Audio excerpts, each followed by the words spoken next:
Good evening. My name is Allison Johnson, and I'm a volunteer for Conflict Solutions International. And I'm very glad to be the moderator for this evening's event.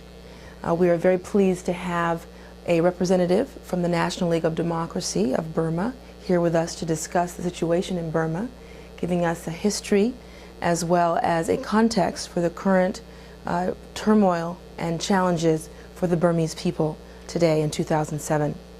I'd like to present Mr. Bo Hla Tint. He is a minister from the government, basically the party of the National League of Democracy. He has been here since the declaration of the United Nations that allows basically the fight for Burmese to be free of the military junta. He's been here since the 1980s, and he's going to talk about his struggle, the struggle of his people, and the current situation. So my name is Bo Hla Tint. I'm an elected member of parliament from the National League for Democracy, and it is which is led by Aung San Suu Kyi, 1991 Nobel Peace Laureate. She's been spent 12 years of the last 18 years under house arrest. She's only one Nobel Peace Laureate under house arrest at this point. So I also belong to the National Coalition Government of the Union of Burma, which is the government in exile, is representing people of Burma to internationalize the case of Burma. So I'm here today not to talk about our organization or government in exile, but to talk about Burma, historical background of Burma, and what is really going on at this moment, and what is the role of the international community and people like you to help freedom in Burma. So I appreciate the CSI and to arranging this important and very timely event this evening. So you might not very used to hear about the history of Burma, because of Burma was very isolated country, different from Thailand or Vietnam or other country in our neighbor. So Burma was located in a Southeast Asian nation, a Southeast Asian region. So bordering in the east is Thailand, Laos, and China. And in the north is White China. And in the west is India and Bangladesh. In the south is we have a sea, Edmund Sea.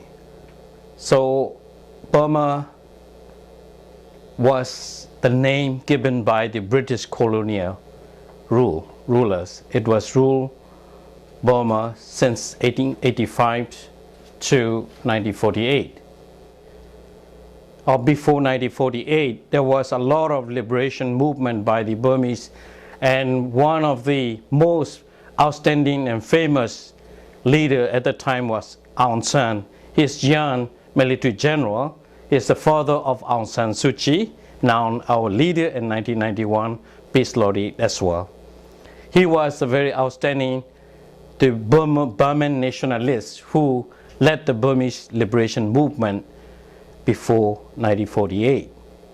But the most unfortunate thing for Burma is, when Aung San and the whole cabinet were assassinated 5 months before the 1948 independence.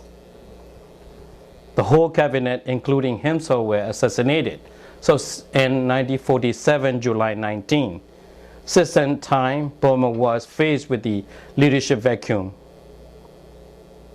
And consecutive politicians who become the leaders of Burma is very weird, who has been decided not to be getting involved anymore in the politics. His name is U Nu. He was senior politician in the independence struggle, but decided not to be anymore in the politics and went back his native town and just, focusing on religious activity he preferred. But because of the fortune of Burma, he was, his elected candidate for the parliament came to the parliament in Rangoon his ship was sank. So people asked him to get into the by-election.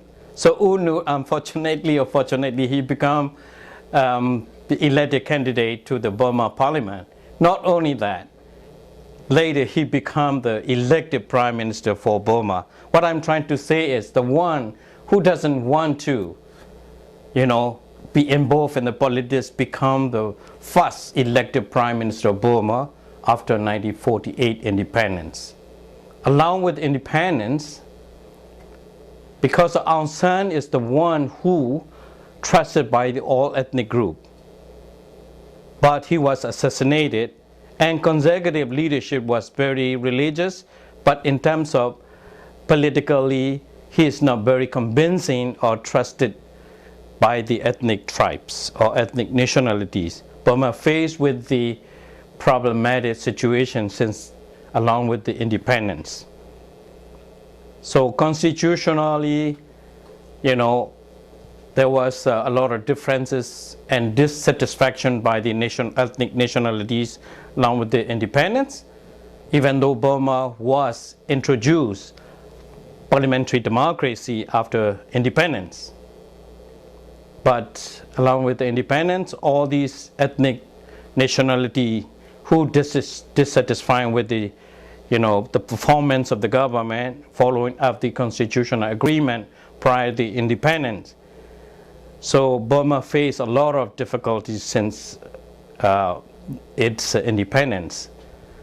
But at least Burma was known at the time as the rice bowl of Asia, the largest rice exporter in Southeast Asia nation, one of the richest country in Southeast Asia. The universities are full of the international students and international faculties. Whoever, people from the Vietnam, Laos, Thailand, Cambodia who want to go abroad has to come to Rangoon, the capital of Burma first. That is in 1950s Burma. And one of the richest, if you look at the situation, geopolitical condition, 57% of the country covered by the tropical rainforest. You name it, Burma timber, Burma teak is one of the most famous teak all over the world. We have a ruby, we have a diamond, we have a sapphire, we have a oil and gas, we have everything. So, but this naturally abandoned situation has been not bringing any luck for Burmese people, but to be exploited by the colonialization or conservative neighbors or international business opportunists.